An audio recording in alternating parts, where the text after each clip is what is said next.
through to your Bs and Cs. And so if anyone's confused about how many categories there's 2 or 3 bunched into every pen. So if you're in the B or C categories, you'll be racing against habaneros, Scotch bonnets, and the like. And then further on down the list, you've got the jalapenos, pepperoncinis, and bell peppers. And so I was actually in the jalapenos myself, so a little bit lower down there, but equally challenged nonetheless. Yeah, I don't think it matters which category you're in. They're all going to be equally challenging. Yeah, and as you said there, we've also going to try and cover as many of the ladies' categories this evening as well. So we've got 7 categories there, and we've picked out the current leaders and who's ever on course. So let's take a look at this course in a bit more detail, and we can have a little bit of chat about that. Because, of course, just one segment to be looking at today. Of course, we're on the Champs-Elysees. 42 kilometres, so plenty of laps to be ticking off here. But even so, this isn't a flat course. This is a really challenging course, Nathan. Yeah, the climb up to the Arc is quite draggy and deceptively long. And that sprint segment's sort of hidden along that climb up there towards the end of it. Yeah. It was one thing that we tried to make sure that we knew exactly where that beacon was. And given that it's hidden quite well, there'll be a lot of riders that I think might go a little bit too early in the sprint and cook themselves as they get closer to that banner. And the challenge here is going to be that that sprint is going to open up those packs really early on. The first lap or two, when there's fresh legs out there in big groups, you're going to see a lot of fast times as they come through on that first and second lap. And then the pace will hopefully settle down now. But the big thing here is going to be the fact that this is the only stage where all the pens are going to be on the same route. So what we haven't seen before is the ability for lower cap riders to come through and pick up the faster cap riders as they pass. And that's going to be interesting to see how that does change the dynamics of the race. Yeah, absolutely. It's a fantastic course, and like I say, it's a lot tougher than it looks on paper. But I agree with you, with having so many riders on course, with so many laps to do as well, there could be some opportunities for riders to take advantage of that.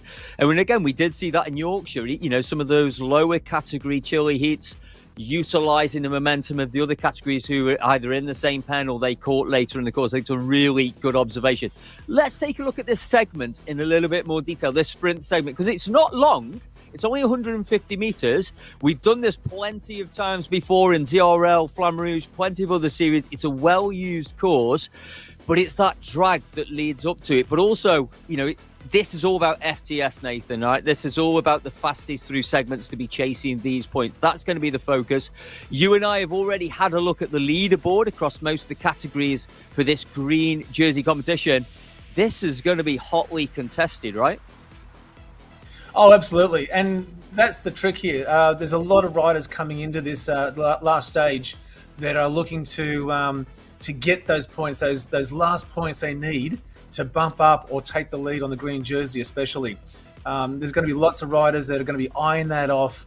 And the question is going to be, do you try and tackle this out of the gate on the first lap, or do they try and wait maybe a lap or two, let the pace settle down, and then tackle it after the legs have had time to warm up? So that's going to be an interesting thing. But as I said, you'll be looking to see some of these riders amp that power up around that 4.2 kilometre mark as they begin to come into that segment there.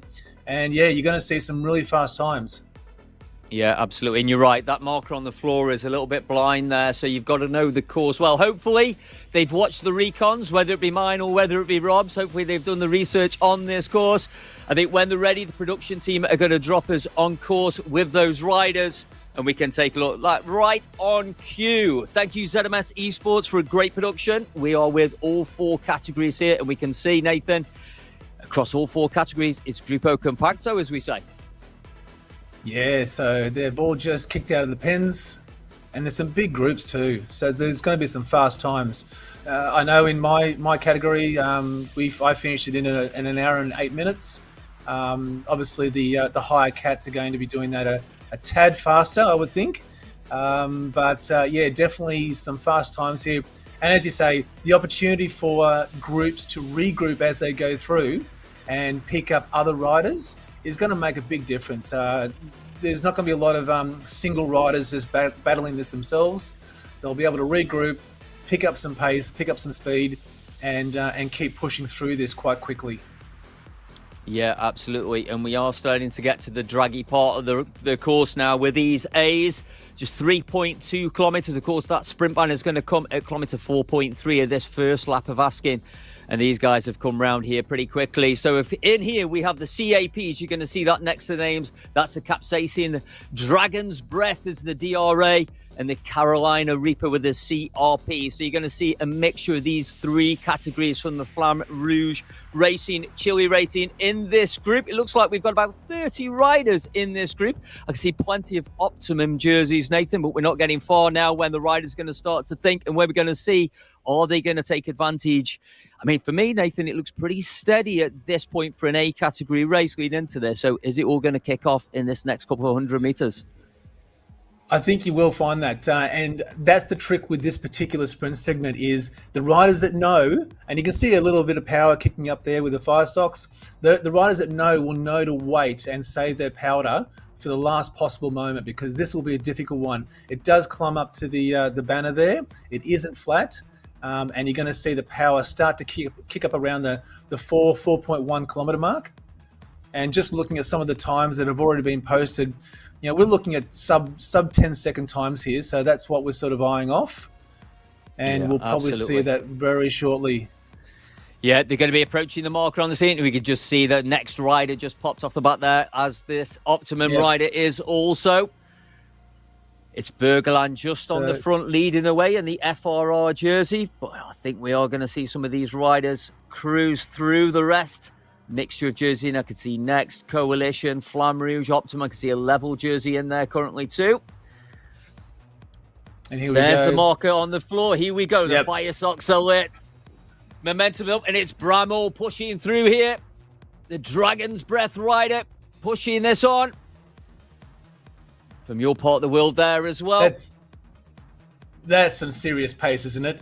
Really pushing through, and you can see a lot of the riders were hanging back deliberately, waiting for the last minute, because in this series there are no power-ups, so those riders were going to try and use as much of the group draft as possible to help get them over that line as quickly as they could. Yeah, absolutely. And of course, with 30 riders out, bikes are also neutralised in Flamme Rouge. The wheels do play a part, but the frames are neutralised, and we're straight at this action is going to come through thick and fast this evening. We're in with the Bees, 50 riders, 49 riders in this group. This is going to be the Ghost, the Habaneros, and the Scotch Bonnets in this category. So we're probably going to get some of the ladies in this category at the same time, I believe. But again, really cautious at the moment, 3.8. So we're still a few 100 metres away from this. But it's still Gruppo Compacto, Nathan, up here. Yeah. If you can zoom back a little bit, you'll see that tail start to drag out. As many of the riders as they can are holding back, waiting to hit that marker. And for me, that marker was at the 4.2 kilometre mark. There's a couple of crosswalks that I was looking for, and just coming up, and that was my go moment. Yeah, you can see those riders hanging back there, and you're right, a lot of them have got discs on. They're not worried about this drag, and there we go. They're punching through now, using that draft as much as possible. Yep, here they come. Absolutely. You see the way they just punch through it. Absolutely. Yep. And it is a rider from Zwift Club here. One of our ghost riders punched off the road. Good 10-metre gap there over the front.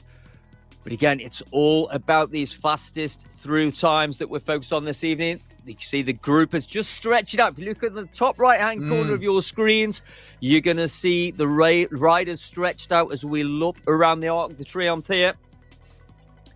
And some gaps just forming in that group. They could decide to keep the power on as well as they go around the arc and come back down and force a bit of a gap between those and the slower riders who aren't that concerned about the segment.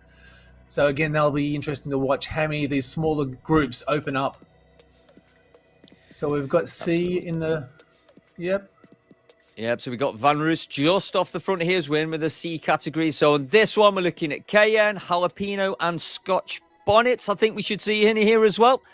Rider launching early here. One of the Swedish riders just pushing the pace. The Swedish Swifters just rolling through that marker quite early. Interesting move And it is Pettersson there, one of our Scotch Bonnet riders, launching early. And he has opened up a 2 to 4 second gap on those chasing riders.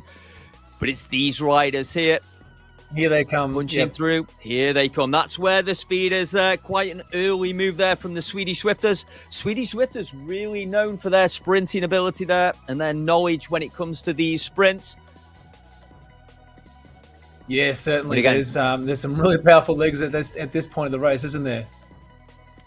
Yeah, absolutely. We're still, I'd say, less than 5 kilometers into this race. This is potentially later in the race, Nathan, where I would be looking to stretch this. After that sprint section, after that long drag, push it round here. And again, just be checking back, hitting that number 6, just to check if we got any gaps, how many riders we got with us, just to see if we can cause some separation up that climb. Because let's not forget, it is quite a climb, especially the fact that it's on those cobbles as well. But we're straight in with the Ds, and we're straight into the first sprint on the first lap for these riders. Nathan's already highlighted it's that kilometer 4.2 where he is saying we need to launch this sprint. 2 riders going very early, Nathan. Very early, very early. And this is interesting for me because I've actually got a couple of riders in here that I'm keeping a close eye on in terms of ladder positions. So it'll be fascinating to see how they perform if we get a chance to see them on screen. And as I said, the big mistake here for a lot of riders will be going too soon and cooking themselves before they get to the banner here and losing some power, losing some momentum. Knowing exactly where that beacon is, I think was the real test of your knowledge of this course. And again, you can see them all separating out. That group is really stretched out now, and the tail's quite long. The tail's quite long, but a lot of these riders easing right back on the power now. 1.8, 1.5, so really easing back there. So it looks like, and it's Eloise Cote from Optimum, one of the riders that we had our eye on the other day.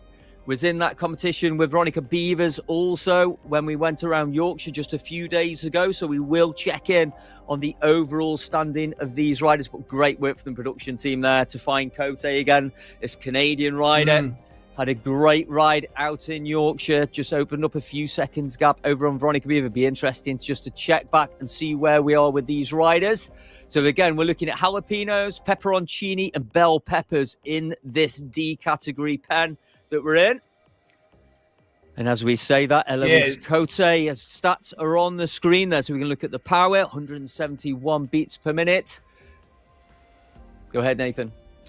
It's a really intense section of the course too, and I bet, however, a lot of those riders will be quite keen to slow down the pace a little bit as they come around the arc, try and get some breaths, settle down a little bit, feeling a little bit more comfortable now that they've got probably their best sprint segment out the way.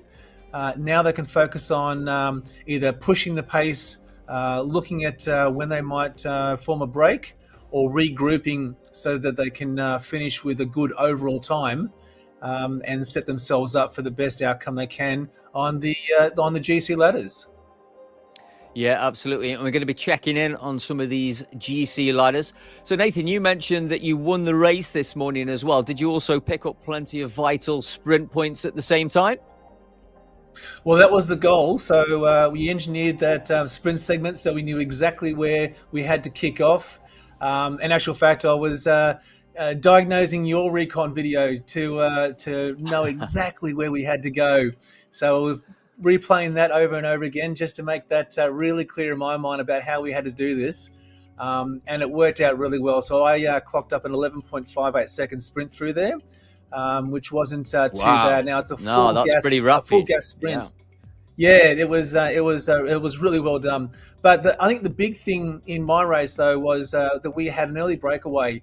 A few riders had pushed out. They weren't worried about the sprint, so obviously they knew that the groups would slow down coming up towards the sprint segment. They pushed straight through and opened up a minute gap, which is interesting because we then noticed the ACAT riders coming around. I think it was on the 3rd lap, and we were able to pick them up. And fortunately enough, we pushed hard enough that we could catch them at the top of the climb and not halfway up. Catch them at the top of the climb. And there's Hardy at the top there, top left-hand corner. Here we go. Yeah, Mike Hardy, you're right. Yep. Already in there. Yeah, Mike Hardy, yep. A few of the riders in the mix there. Yeah, looks like Very mine. steady paces. Those Chris faces in the aren't bottom left-hand grimacing. corner. Yep. Yeah. So so we were able to pick up the A cat riders as they came around. Yeah, Mike's probably listening to us, Yeah.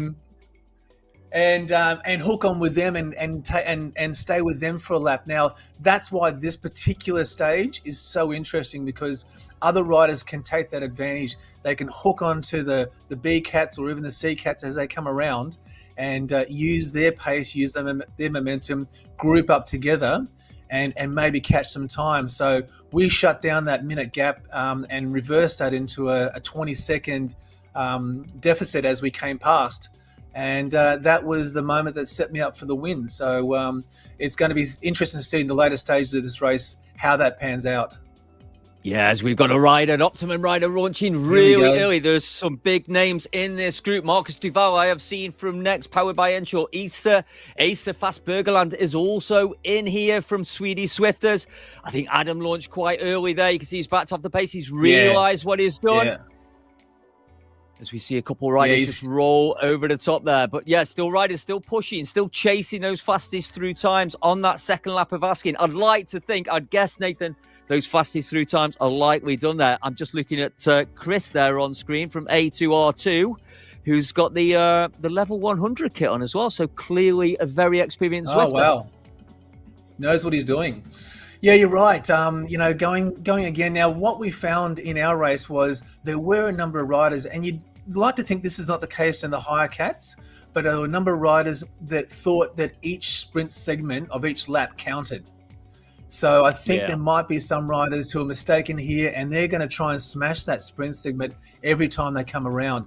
Not necessary. It really is your fastest single time through that sprint segment that's going to count. So, yeah, you would like to think that they've posted their best times now. And whether there's anyone else that maybe feels in the lower categories they've got one big effort to try and creep up that ladder board, maybe 1.5 seconds or a second, they might give it a shot.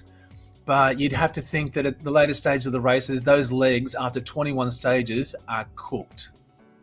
Yeah, well, if they weren't, there's something seriously wrong. So, they should be feeling it by now. So, again, we're in with the B's. A couple of riders just to pull out here. We've got Steve Doucette from FRR, Flamme Rouge Racing Borg. It was leading the general classification in the Ghost Chilies after 20 stages, a total time of 22 hours and 49 minutes. So, wow, what an amazing stretch of time we've had for these riders. Yeah, no, that's incredible. And we were looking at some of the times last night, and it stretches out from 21 hours for the front groups right down to 38, 40 hours for some of the lowest category riders. And to think that you take on that challenge of riding for 40 hours over 3 weeks, finding that time, finding that commitment to sit in the saddle. It's a big ask, and anyone that's completed all of these stages or even a handful of stages, it's impressive.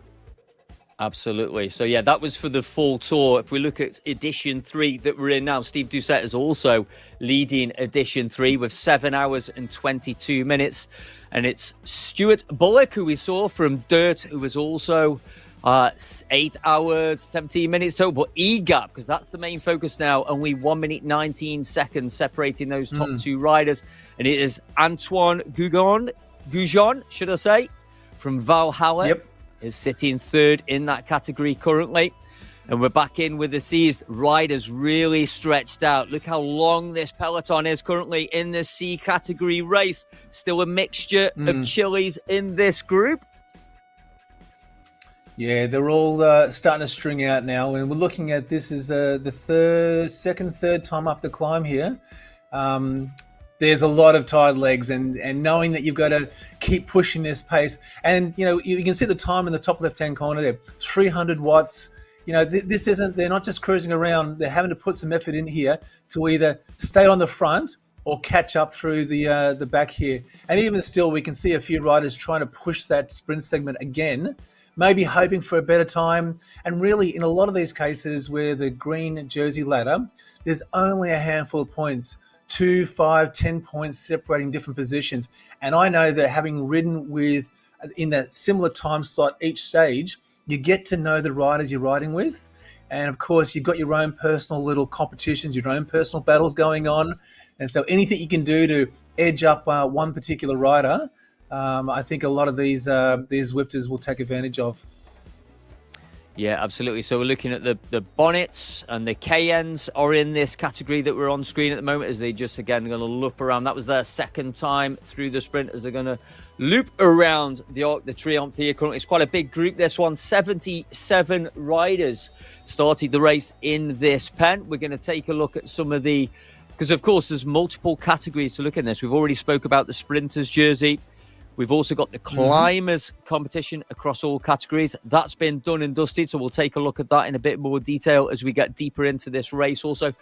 But there's also a team competition that's playing out throughout this.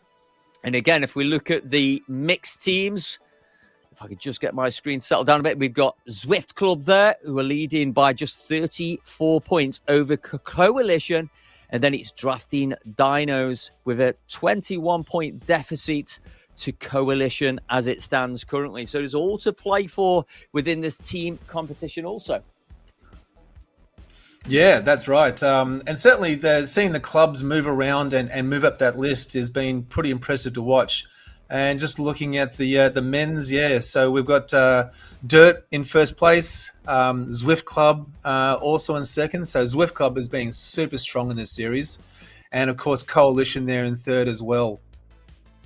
Yeah, absolutely. So all to play for, of course, in this race that we're looking at currently. I think we're sat on with Cote. If we look at the women's competition, it is Coalition 18 points ahead of Zwift Club. So Zwift Club really packing out the teams, as you said, in all the categories. And we got ART sitting third, but we're here. We're in this sprint for the second time of asking for the D riders. And it is Beaver, that rider I spoke about, Veronica Beaver there, chasing those points. Orange numbers all the way, punching through that pack for Coalition there. And again, I expect both of these riders are going to be watching each other very closely in this category this evening. Yeah, I can just feel that pain in the legs just now. I was just eyeing off Alan Turnbull there. So Alan, I think, we were fighting neck and neck for second and third on the green jersey ladder.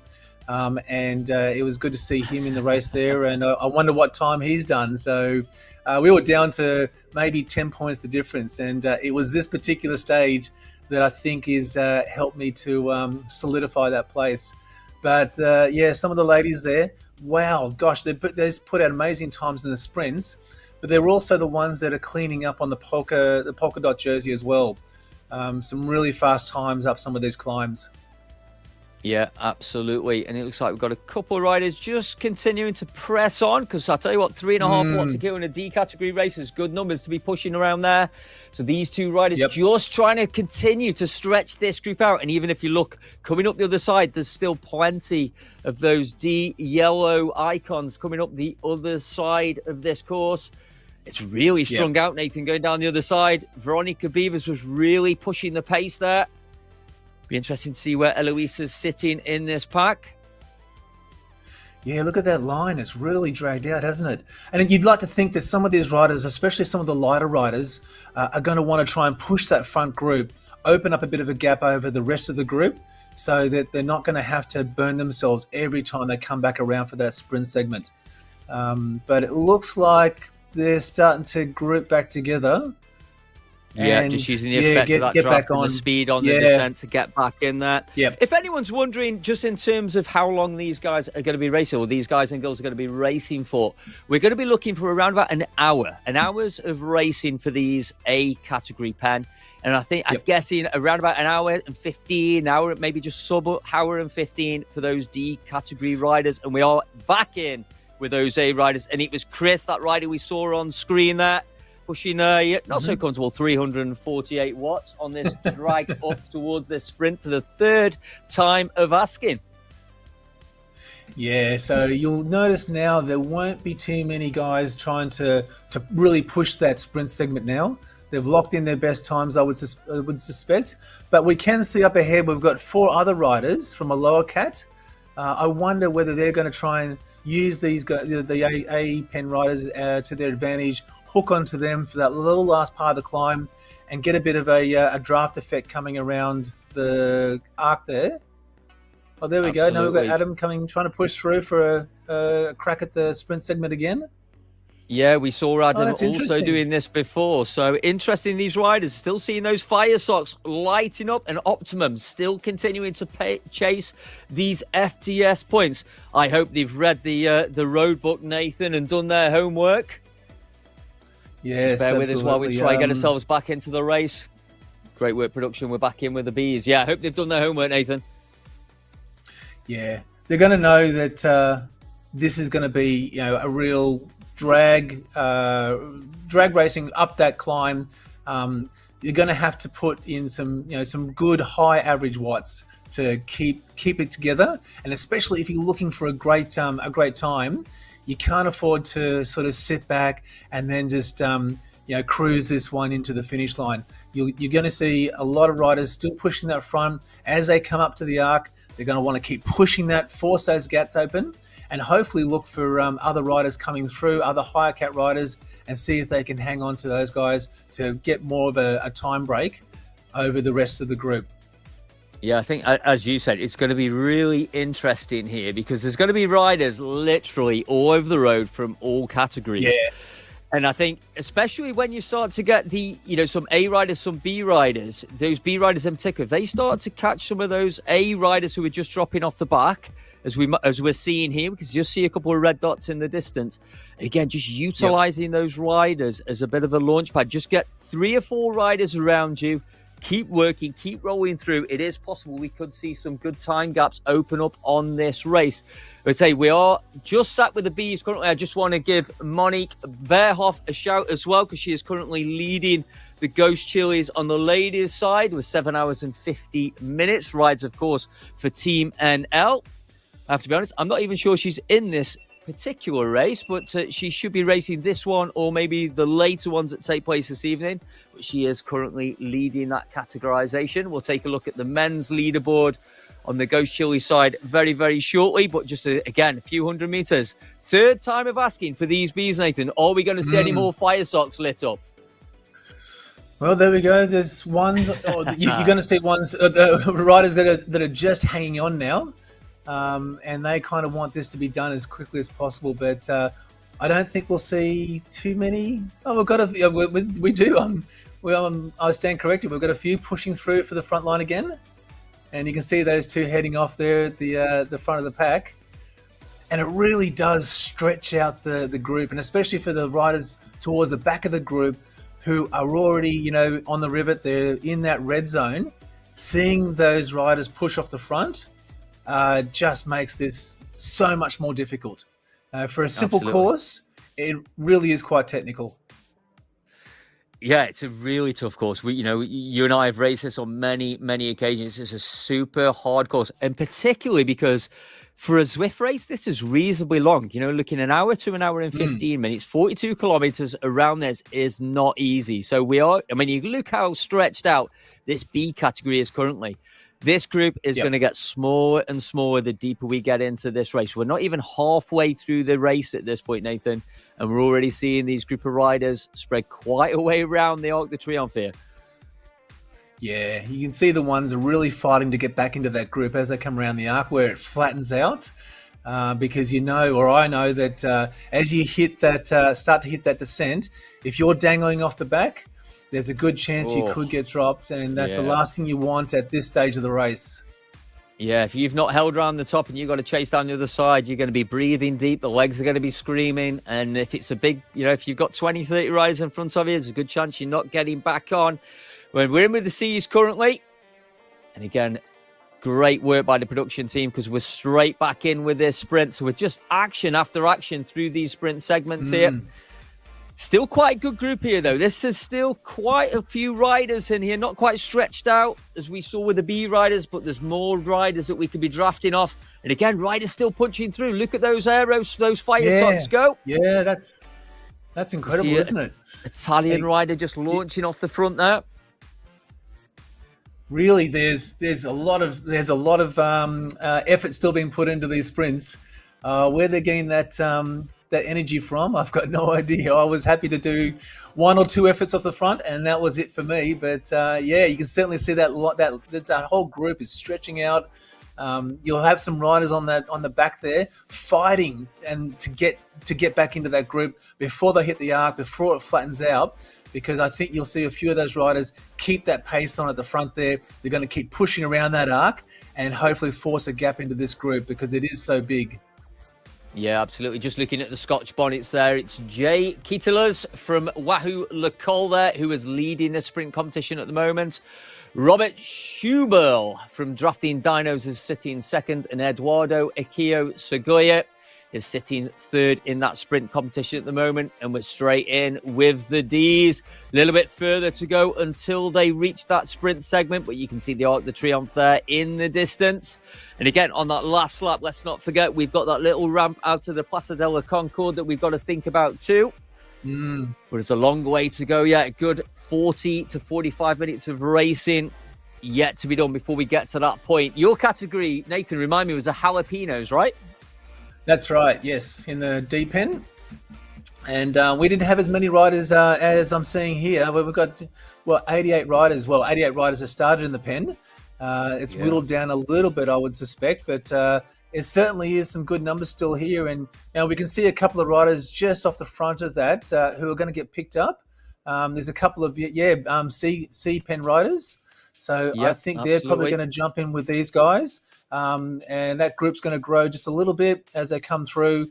They'll use the draft of this group to help try and recover and hopefully shut down the gaps that that have opened up. But for every category, for every rider out there, the challenge is unbelievably fantastic. Certainly, trying to stay with the group is really just at this point of the race, at this point of the tour. That's all that some of these riders are just trying to do. Just stay with the group, stay in control as much as they can, and not blow up. Well, let's not forget, I mean, it's a really good point, Nathan. It's not just about the pointy end of the race. These riders, whether you've ridden a few stages, whether you've ridden one edition, if you're crazy enough to go and do all three editions, it's a momentous achievement to ride any Flamme Rouge, particularly when you get to the World Tours. And we're going to talk a little bit about the events that are coming up in the coming months from Flamme Rouge as well. I'm just looking at the sprint leaderboard after 6 stages, and Jonas Gustafsson was leading that as of yesterday.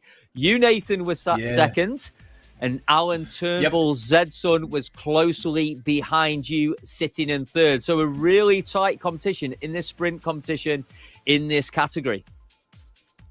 Yeah, so Alan's in this group here. We should see him floating around there in that front group, and he's been a super strong rider. He's on the all-rounders. So the all-rounder, which includes both sprint points and climbing points. He's sitting first there, but Jonas in our category had a monster sprint. He's got a 13 watt per kilo sprint on him and had cleaned up every sprint segment, I think, throughout the entire tour. So he was the man to beat, and unfortunately, I just don't have those kinds of legs to get over the top of him. But the competition between Alan and I has been fierce. So I'm quite interested to see how he goes in this race and see what kind of times he posts. Yeah, absolutely. I'm sure you are checking up on those as it is, and we're back in with the A riders. If we can just see it stretched out a little bit here, pushing the pace. I don't think this is going for the sprint. I think this is stretching the legs in this category, because let's not forget, this is about E-gap as well. So it is important, if you've got competition around you in this group, you want to create some separation. We're coming up to the midpoint of the race now. We're just over the midpoint of the race. This is obviously close to 43 kilometers. We're 24 kilometers in. Yeah, this is a concerted effort here just to create some gaps. And we are seeing, 5 riders there, just trying to push the pace off the front. But it looks like this is going to be closed down here. Those riders did create about a 5-second gap there, but it's been quickly closed down. Yeah, there's a few riders in here trying to turn some screws.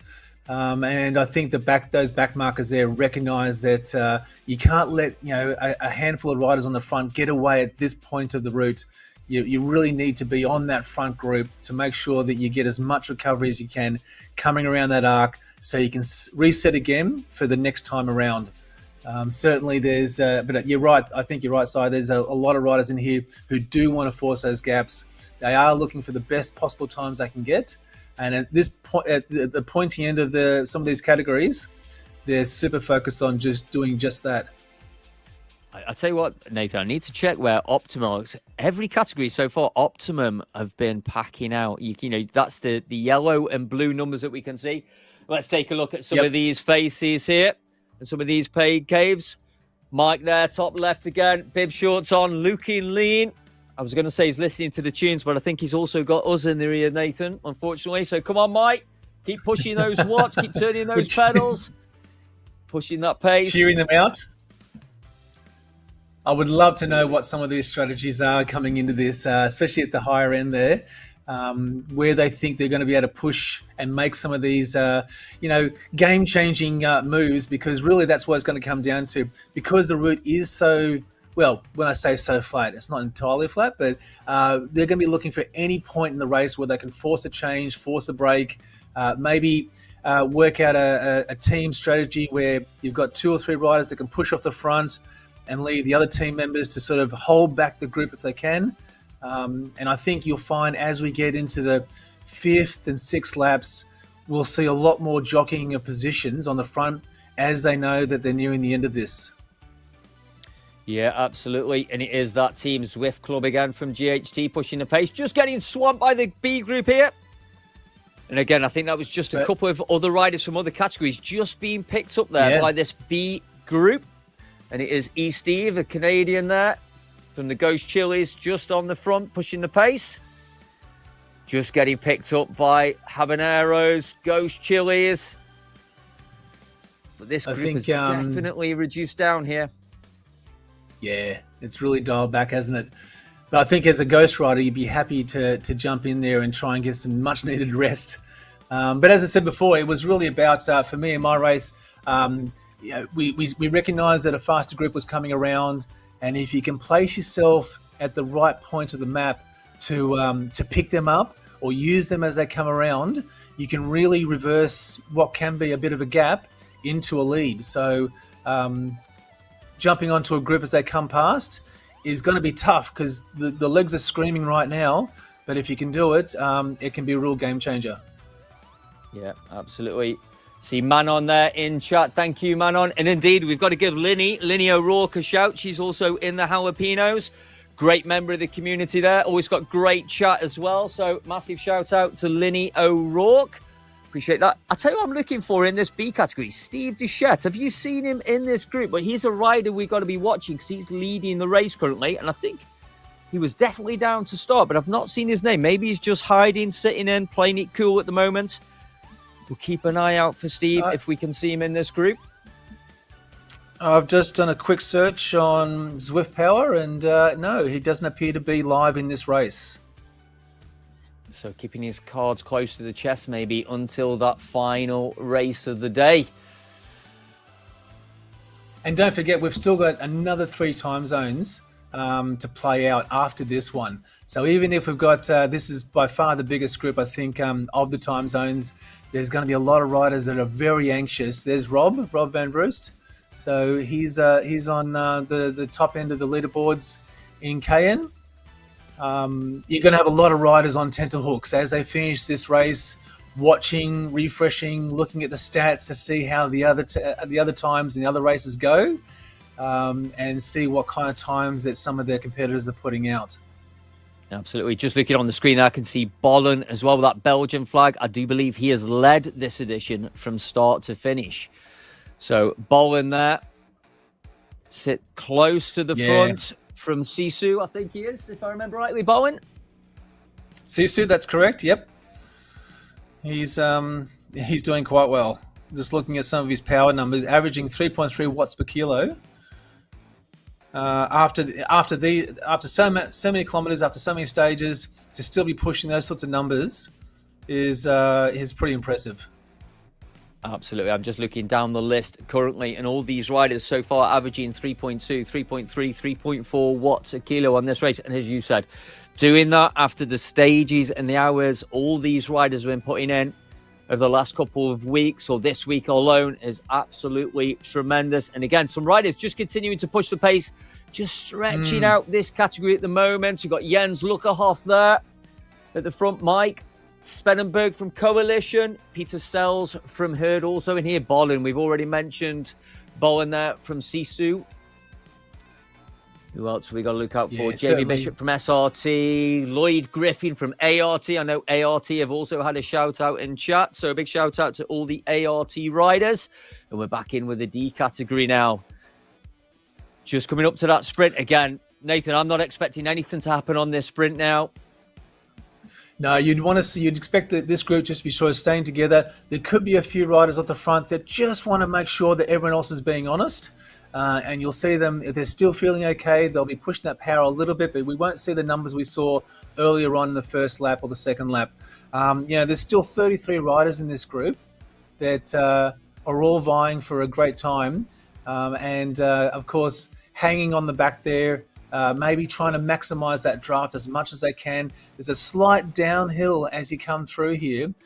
So they'll be want to try to save as many watts as they possibly can, be as efficient as possible before they start that climb. And of course, we know the climb's only, well, when we say only, it's only about a K and a half up the top there, and they're going to want to use as little amount of power, or I know I did, to try and maximize their efficiency as possible, save those watts as they come around the arc, and recover and reset again for the next lap. Yeah, absolutely. Obviously, this is the category where we were keeping an eye on Eloise Cote and Vanessa Beavers, but there's plenty of other firepower when it comes to the ladies in this one. Elvira Wilhelm from Team Italy, Alma also from Team Italy, Sorrasina from Team Italy, Heather Zygan from Revo. They are all here packing the front. Of course, Eloise Cote in there. Kate Zhu from Zwift Club. Zwift Club also doing really well across the mixed, the ladies and the gents competition when it comes down to the team competition. Stephanie Lavinger from Optimum is also here. We've also spoke about Vanessa Beaver already, riding for Coalition. Elisa from Dinos is also here. So this is where it's at. Debbie Woods Turner there, also from Aeonian. This is a stacked field when it comes to ladies racing. I'm just looking down the list, and there's a lot. There's probably a third, maybe a bit over a third of this front group have some of the best lady riders in this particular category in this front group. So again, they're all sort of pushing an average of 2.9 watts as a group up this climb, but we'll see. I think this group stretch out again. A few of the ladies are going to push towards the front, and we can sort of see that in some of the names up the front there. They're going to want to push this group, try and force some of the weaker riders, the riders that are fatigued both mentally and physically, out the back if they can. And there we go. We can see a few fire socks lighting up, and some of those back riders are starting to wonder whether they can hang on, and hoping that gap doesn't open up too much as they come through the banner. Yeah, we can see some gaps opening up there, but you can also see them mixed in with some of the C-Pen riders also. Of course, this was the category where we saw Vanessa Beavers, as she went around the Arc de Triomphe here, just push the pace and cause some separation. We can see the yellow, look at that top right-hand corner, for those who are watching, you'll just see those yellow dots from this D-Pen really strung out. A couple of riders just trying to push off the front here and stretch this out.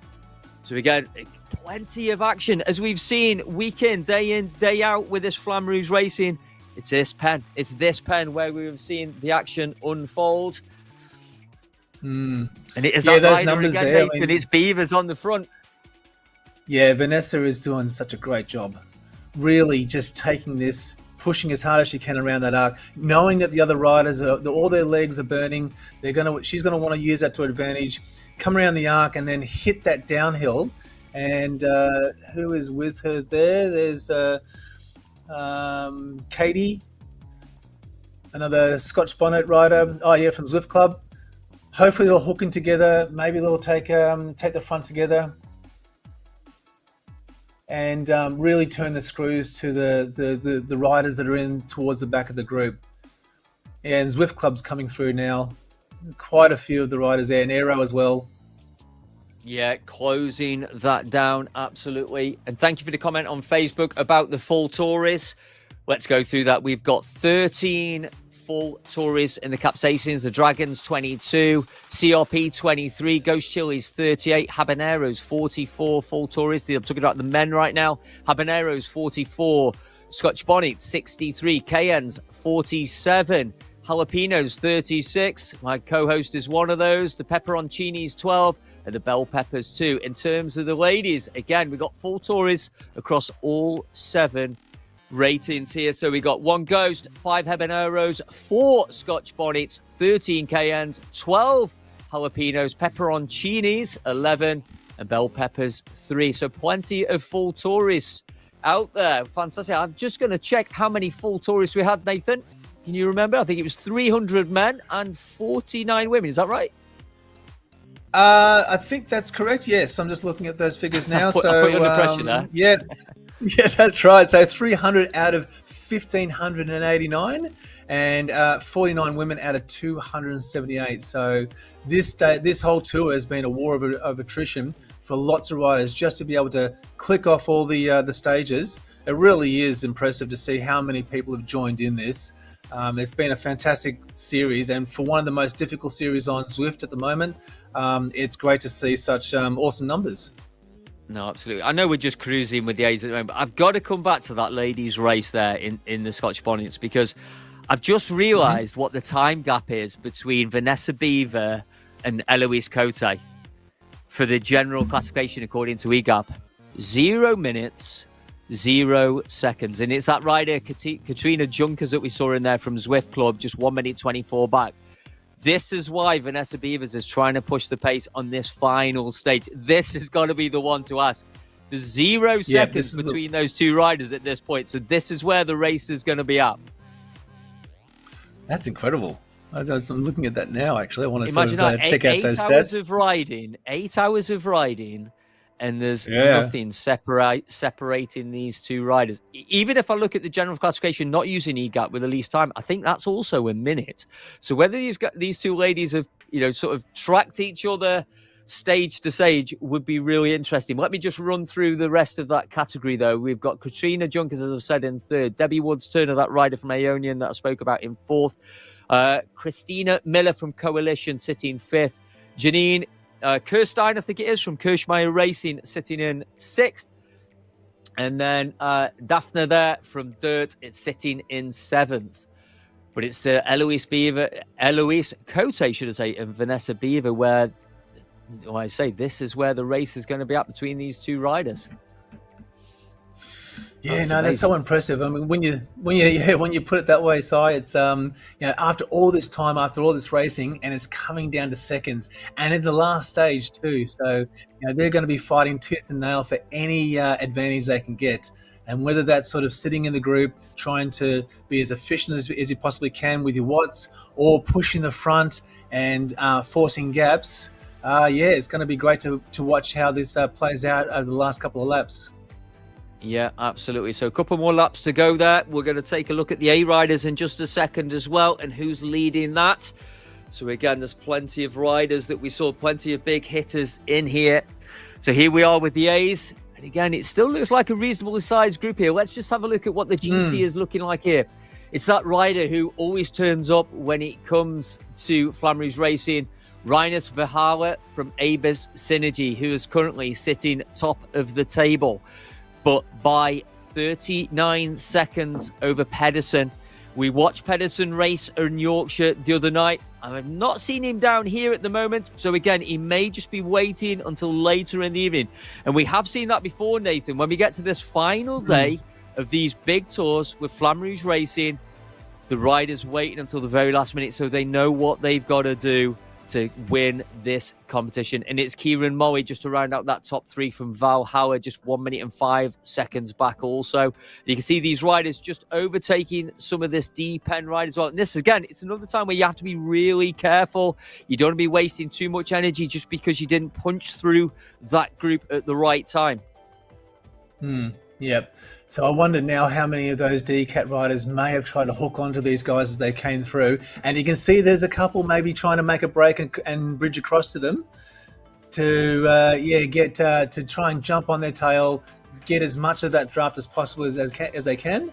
and force their own gaps in their own categories. But certainly, they're not letting up, are they? They're pushing that front group. Yeah, they're still pushing on. If they tried to hold on, I don't think they'll be able to stay there too long because we are coming to that draggy section of the course here. But again, Marcus Duval here from Next, just pushing off the front. So Marcus Duval is currently sat fourth at the moment in GC.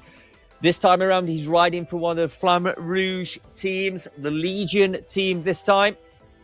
Normally rides, of course, for Next, as I said, open up quite a bit. 5-second gap here. 6 seconds, watts a kilo up this climb, and we are going to be getting into the final stage of this race with 36 kilometers in of a 43-kilometer race here. So this is the move. This is Marcus's attempt to try and create some separation, Nathan, over the rest of his competition. Now, I wonder how much of this is a calculated attempt or whether he's recognised that the group's slowing down and he can punch through up this climb, open that gap up, and this could be the winning move. If he can make this stick coming up around the arc and keep that distance from the rest of the group, and it's stretched out to 9 seconds now. He's still pushing 6 watts per kilo. I saw 6.4 just before. He's really going to want to keep that gap and hopefully take this for the win. Yeah, and these riders are not really pushing the pace too much here to close. They're happy for Duval just to push off the front at the moment. And again, just looking at Duval, he is only 6 seconds off getting a top 3 place in the Flamme Rouge Racing Triquestrate Tour here. So again, this is a concerted effort to try and get into that top 3. Not too far off second with Pedersen either. But again, some of those riders may be racing later on. But you can see, look how the faces have changed. Look how these riders are now working compared to earlier on in this race, Nathan. It's quite a change. Thank you to all the riders in the Discord who have joined either by voice or by video. It is really appreciated. We always enjoy seeing those pain caves and seeing those pain faces. So hats off to everyone in that Discord tonight. Yeah, you can see the focus now on some of those faces. They know what's up, and they're doing everything they can to either, make sure they give themselves the best opportunity to walk away with the best time as they can, or those sprint points earlier on. But there's not a lot of happy faces in those pain caves at the moment. No, yeah, but Duval's really at the front. That's 7 watts per kilo. 7 watts. He's going to need a gap, though. He's going to need some time because once we go down the other side, the group is going to be able to work much more effectively, utilise that draft on the descent, utilise the riders around it to close that gap. So 17 seconds is a really good gap to have on the top of this climb here, but he's got to hope. We can see some of those orange numbers just lit up there. But again, this could be to Duval's advantage. If this group really push through the sprint, this could minimize how many riders. He needs this to break up behind now down the other side. If this stays as one big group, that gap will come down. But if there's some separation here, that could really play to Duval's advantage. Yeah, to really help him out. And there's no riders in front of him either. So, he's got no one to catch. There's no other draft that he can sort of pick up, even if it's momentarily as he's passing through. He's going to have to keep the power on the entire time, all the way down there. No recovery. It's going to be just full gas to make sure that 19-second gap sticks. Yeah, absolutely. So it's over. Well, it's a 20-second gap now, I think, over the main group with Talbot just sitting off the front here, just separating himself from the rest of the group. But it's really interesting. Just looking at some of these average numbers, Duval has ridden a really cagey race so far, just averaging 3.8. And when we're in that B category pen, some of those riders have pushed 3.8. And looking at the riders around him, pushing 4.1, 4.0, 4.2, really cagey. So this is a calculated move from Duval to push the pace. Holding at 19 seconds, this is the crucial part of the course now. It's this descent. If he could get to the Plaza de la Concorde with 15 seconds, he's got a really good chance of staying away in this race, Nathan. But there are 19 riders in this group behind him chasing him down, and you'll know that there's a few of them really want to push that front, try and rein him back in as much as possible, try and cut that 20-second gap he had down as much as they can. So certainly still some fast riders in this front group. Yeah, and you can see the difference in power. You know, we had Duval on the screen there. He was still pushing 5 to 5.5 watts a kilo. These riders have got very similar speed, but they're pushing 2.8, 3.1, 3.6. They've just got to roll through to the front, give it a little punch, lift that speed, and let the other riders continue to roll through. And that roll through effect is going to increase the speed. Not like it used to be a year ago, Nathan. It's very different, but it's still a big advantage over a solo rider. That gap is still, according to Zwift Power, at 20 seconds. It did come back to 17, but at this moment, it still looks like it's sat at 19 seconds. And we're getting to the bottom now. It is going to start to flatten off a little bit here. So if Duval can keep the pressure on, and he is still pushing 6 watts a kilo, this is it. All or nothing now, Nathan. It's all going to come down to that last effort coming around the back part of the course. If he can hang on to this coming up and out through the tunnel, I think he's got this in the bag. But I can just see some orange numbers being pushed in the front there. I saw some flicking up to 11 watts per kilo, so they're not giving up. They're not going to let him try and get away too fast. But I think this is going to come down to who's got the best 5-minute power just for this last moment. And Duval's got some pretty good firepower. Yeah, absolutely. So Duval, as we said, needs around about 6 seconds over some of these chasing riders if he's going to make an impact in the E gap. That's, of course, assuming Kieran Molly finishes with the group and doesn't do something very similar himself when he races. Still 19 seconds at the moment. One rider just off the front, but it's this group coming behind, just 2 seconds off. This Canadian rider here. 2.5 kilometers to go in this race. That 20-second gap, that's so fragile. Anything can happen. But you can see that group isn't going to let him up. They're going to keep pushing. And this Canadian rider here I wonder what he's thinking. He's got to be thinking, he's looking at the times. I know I would be on the leaderboard there. And only having a 2-second or 3-second gap coming around the back part of this course, is that going to be enough to hold them off? I'm not too sure. But Duval has really kept that 20-second gap going. Yeah, Francis, there we go. Yeah, 400 watts. still there. 400 watts. 400 watts. Yeah, 400 watts kilo would be very big. But Francis Francis doing a really good job to hold off the group here. But we're on with Duval. This is the point. I would like to say out of sight, out of mind. But when you can see those numbers constantly on the right-hand side of the screen, it doesn't quite work the same in Zwift racing. That gap has gone out, though, Nathan. 24 seconds to Francis, 28 seconds to the group. I've got to say, I think Duval has got this now. If he's just got to hold those numbers, keep pushing the pace. Although this is quite a long straight here. You know this. It's still got about, 1,400 meters to go when you get to the top here. It does zigzag round. And again, it could be to the advantage if they can't see you in the distance. But I think Duval has got this. And it's looking 25 seconds to Francis, 30 seconds on the main group at the moment. He could get himself into the top 3 of the GC as it stands right now. But Duval has got to continue to hold those numbers because I'm sure, Nathan, those orange numbers are going to come in that chasing group. I'm just waiting to see some of those numbers actually start clicking up. And you'd have to think that some of those riders know they'd have to go earlier than planned. And I'd expect some of these riders to actually start pushing around this part of the course and build up that speed as they come through to the right hand. And once they see that banner in view, then it's just going to be on. But you'd have to think, as you say, Si, he's got a 27-second gap now. 500 barring a mechanical, he's got this in the bag, right? Yeah, agree. I don't think he's going to lose this. This is going to be incredible.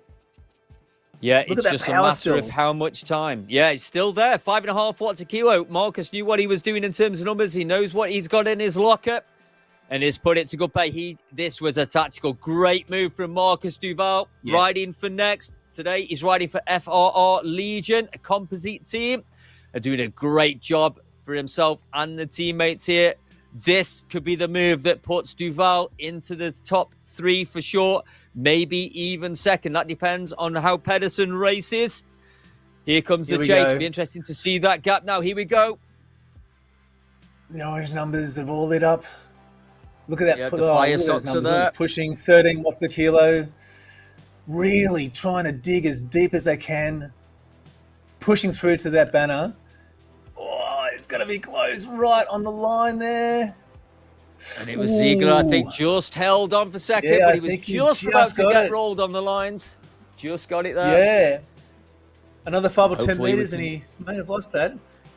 Yeah, it was certainly close. Plenty of Canadian flags on the screen there also. And again, we're coming to that same part of the race with this B-pen. It looks like all riders together from what I can see at this point. Indeed. So it is James just sat on the front here. Yeah. We just sat with Collins from TFC currently. But again, we're into this final 2.5 kilometers with this B-pen. And yeah, again, you'd have to think some of these riders are trying to figure out now, am I going to go? If I'm going to go, at what point am I going to go? Or am I going to sit in this group and hopefully save as much energy as I can to push at that very last moment? I don't know. There's a few riders I think that could probably do it. If they could force a breakaway now, put some high numbers in, I think there's a few riders there that just wouldn't be able to back it up and keep it going. It's a really tricky sprint finish, this one as well, because with that little drag up to the line as well, it just keeps going and keeps going.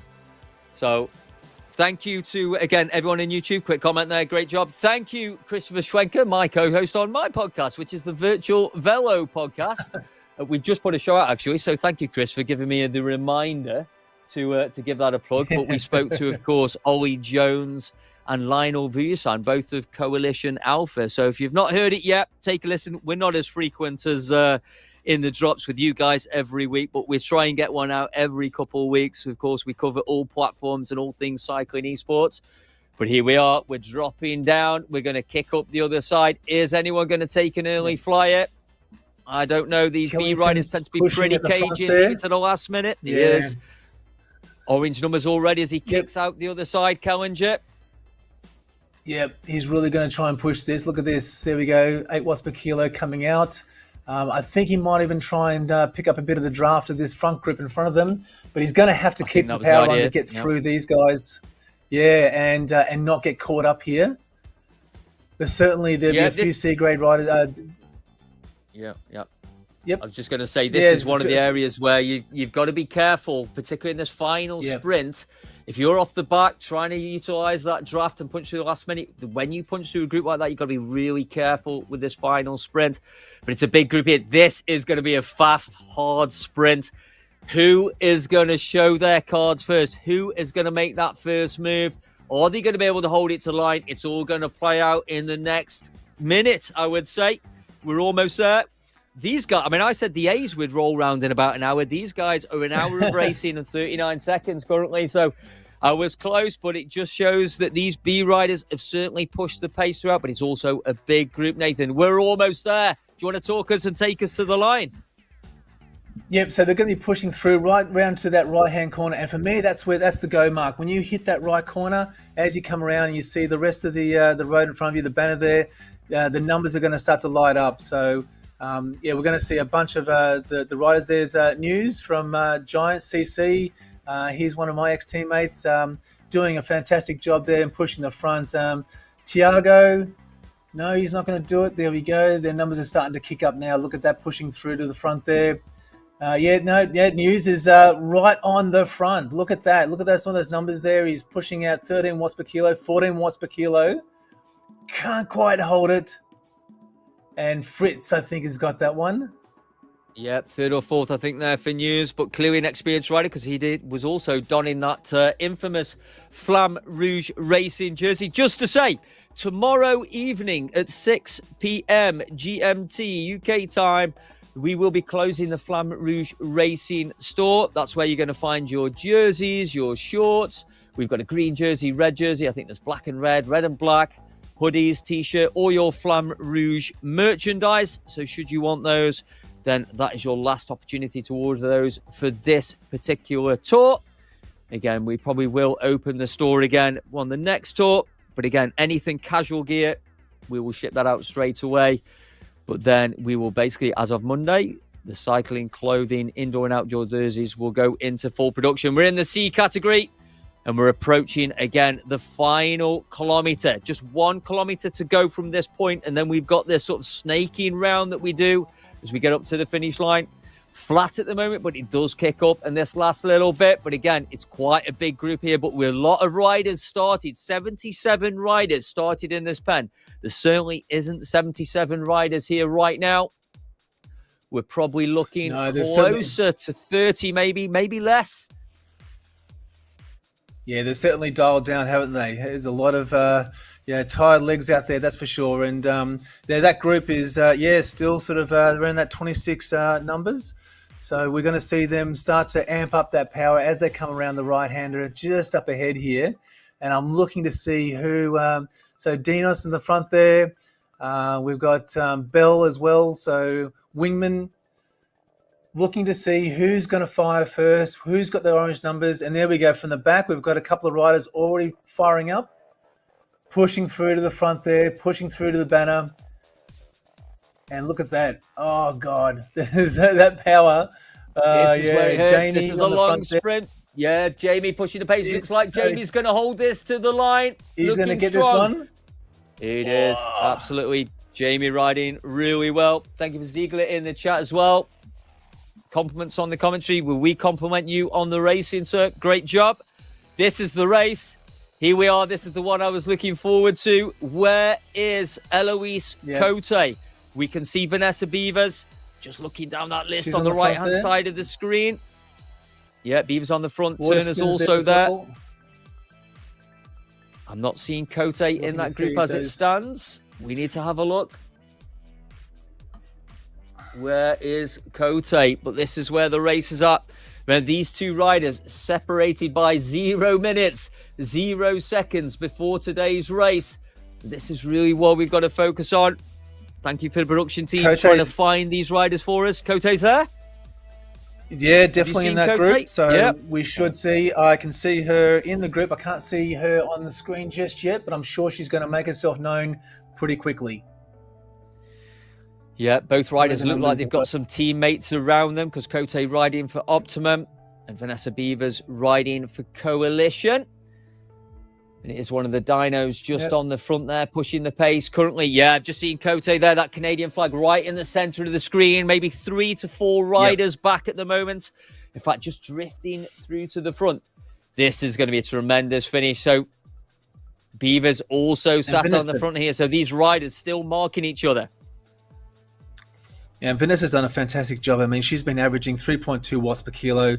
The group as a whole is probably sitting at around 3 watts per kilo. And when you think about that over 43 kilometers after 21 stages, there's a lot of riders there that are just digging deep just to stay in the front there. And we can see that breakaway starting to happen. Yeah, Beavers is in here, Nathan. Look at this. Vanessa Beavers is in this breakaway. Yeah. With 4 riders, and they've got 19 seconds over that chasing group. And I can see Cote is in that chasing group 18 seconds back. So as this stands, Vanessa Beaver is going to take this category. Unless this group get a move on, Cote needs to rally those troops, get the riders around it, and chase this gap down. But with 2.5 kilometers to go, 18 seconds, as we saw from Duval in that A category, that's a long gap to close. This looks to me, Nathan, like Beavers has this. I think she's got this locked up. But, there's a lot of riders here that will not want to be on the front, that's for sure. Getting them convinced to try and push that to close this gap down is going to be a difficult ask at this time of the race.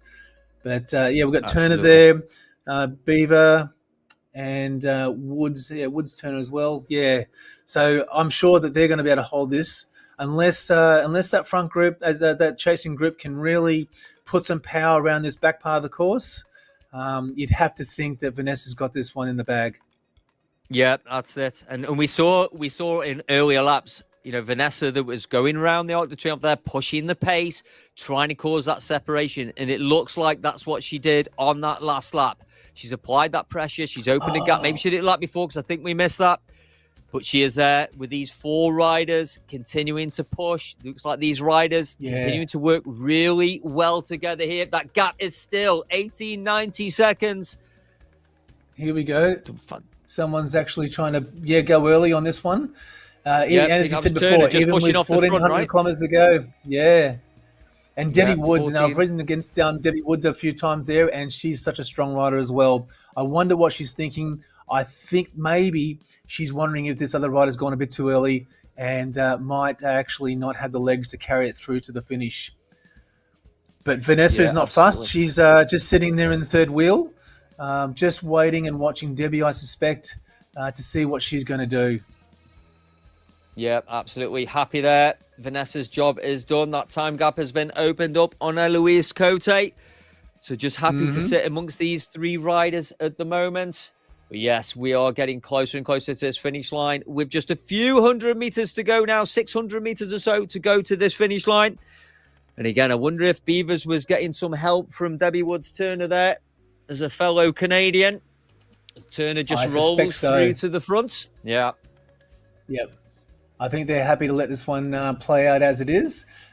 Turner might try and take a position here and a podium, but I think Debbie and Vanessa know that Vanessa's got this one stitched up. So I think she's happy to let Vanessa take this one and maybe third or second perhaps. Let's see if there's any numbers that start to crank up now. We know that we're only about 300 meters from the finish, so keeping together, that's for sure. Yeah, that gap is closing down, but it's too little, too late. These ladies just going to roll through the line. Happy to take a podium in the race, but it's Vanessa Beavers here for Coalition in the Scotch bonnets, taking the overall. Just perfect timing, just rolling herself over the line there. Great work. Take the second. Yeah, and bit of silverware. Take that podium. That's it. Fantastic. Great riding. Those riders did manage to close that gap quite well there. Great job. Great racing from those riders. Great racing from all riders across all categories. Thanks for joining us on this. We're going to try and pull up some of the results the best we can before we leave you this evening. As these riders just starting to cool down. Yeah, they'll be thankful that this is done. I think a lot of them will be patting themselves on the back for having seen out this edition, multiple editions, or the entire tour. I know I was pretty chuffed to tick over 21 stages, so there's definitely a lot of riders there that are pretty happy with their results, I would expect. Yeah, absolutely. So why don't we... Here we go. Here we got some of the results. So we've got some of these results from the A category. So this is the stage overall that we're looking at here. So it was Marcus there, 59 minutes of racing. Jean-Christophe there in second. Ziegler, the man who left that comment in the chat as well, taking third. CL, fourth. Matthias Bertram taking fifth. Johnny Winwood taking sixth. Cam St. Pierre taking seventh. Darren Bramall, the active rider from down under, taking eighth. Mark Talbot taking ninth. Mike Hardy, who we saw on screen, taking 10th with these A riders. We'll take a look at the fantastic Bs shortly too. Yeah, absolutely. And great racing throughout. As we've said, there are multiple races, or I think we've got 3 races to go this evening. So if you want to catch up with the overall race results, you want to catch up with the sprint results, the climbers jersey, go and check out Flamme Rouge Racing website. Just pop that in there. And you can check out all the results from the Flamme Rouge, whether you've done one edition or you've done all 3 and you're a full tourist. Here are the results from the B category. Nathan, do you want to talk us through these? Yeah, so we've got, I'm not going to be good at some of these names, but Fasu, Akanek, I think you've dropped me in there. Matranga, Editor Steve in third spot. Andrew News, congrats, mate. That's a great result in fourth there. Vincent Karen in fifth. James, I'm going to get that one a miss. Sorry, James. Gil Mignosi in seventh. Alejandro Ruiz in eighth. Tobias in ninth there. And Jeremy in 10th. I did that on purpose. The amount of stick and abuse, Nathan, I take when I'm trying to pronounce these names, I thought it was your turn to take something there as well. But you did a better job than I have done a time or two. So that was great work. Let's see if we can pull up these C category results also. Let's say just take a little while for these to filter through the system, but great job by the production team as well. So Jamie Bishop there taking first. Terry Bellinger taking second. Ian Jarvis, I've got all these names so far, taking third. Zupanik, who we saw also in Yorkshire tonight, taking fourth. Joe Priestley from Coalition taking fifth. Alex Bieber sixth. Yeffy, I think from Movie Team, maybe taking seventh. Do apologise there. And Daz Rhodes eighth. Anders Peterson taking ninth. And my friend from Fast Forward Racing there in 10th. RF, thank you. Also, RF, go and check out RF on YouTube. And Fast Forward Racing also over on Instagram. Some great content from those guys. Let's see if we can pull up the results from those D Racing. Indeed, we have. And it is that lady, yes. Vanessa Beaver from Coalition, taking that one there. Debbie Woods-Turner, that rider you've ridden with before, Nathan, taking second. Peter Turner taking third. Marco Tandu there taking fourth. I do apologise for my pronunciation of these names. Jonas Gustafsson taking fifth. Stephanie Lavenger taking sixth. Jerry Stewart seventh. Elisa taking eighth. Yep. Alicia, let's go with Alicia taking eighth. Dean Zitnik taking ninth, and Katu Zhu taking 10th there. So some great racing. Let's talk about what's coming next for Flamme Rouge Racing. Of course, Nathan, they've got the World Championships. Those are coming April 12th to the 13th. They're going to run 2 event times instead of just 1, I believe. So I think it's like a lunchtime and then a late afternoon UTC. That's coming April the 12th and April the 13th. And again, registration is going to open for those on April the 2nd.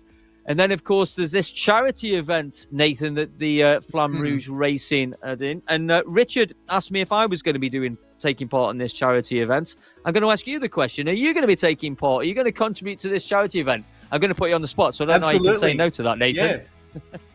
No, I've already committed to doing that. I said that to Rich on our show. That's going to be something I'm looking forward to. I'm not a big fan of Ventop, if I'm honest, but at the same time, it's for a great charity. It's going to be something really worthwhile doing, and I think everyone should probably get in on this. It'll be a great social event, so certainly one I'm going to look forward to. Yeah, absolutely. Nathan, I can tell you, my response to Richard was exactly the same, that Ventop's not my favourite, but this is for charity. Cyclists Fighting Cancer charity there as well. So Come and join in. I absolutely going to put my name down for this. This is going to be May 18th and 19th, and we're going to try and complete as many ascents ever, the most ever as done possible. In 24 hours, as many as possible at Ventop. That is going to start at 6 o'clock UTC on the 18th of May. So again, that event will open soon, I believe. I'm going to put you on the spot there, Si. How many do you think you can do?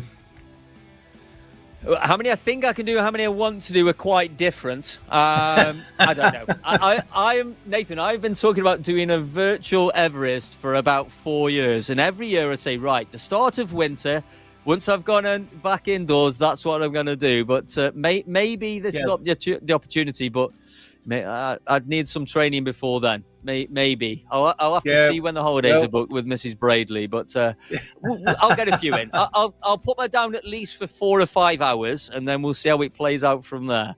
But you've already got a number in mind, then, Nathan.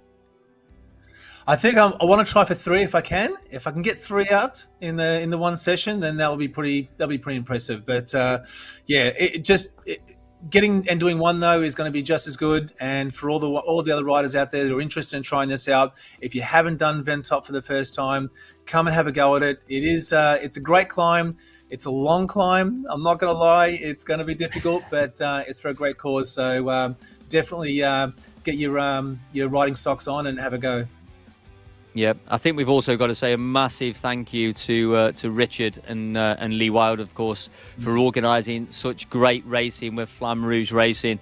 One of the most fantastic, and engaging formats of racing I think we have on the Zwift platform. Massive thank you as well to Damon Bates from ZMS Esports Studio. Great production this evening, as are all ZMS productions.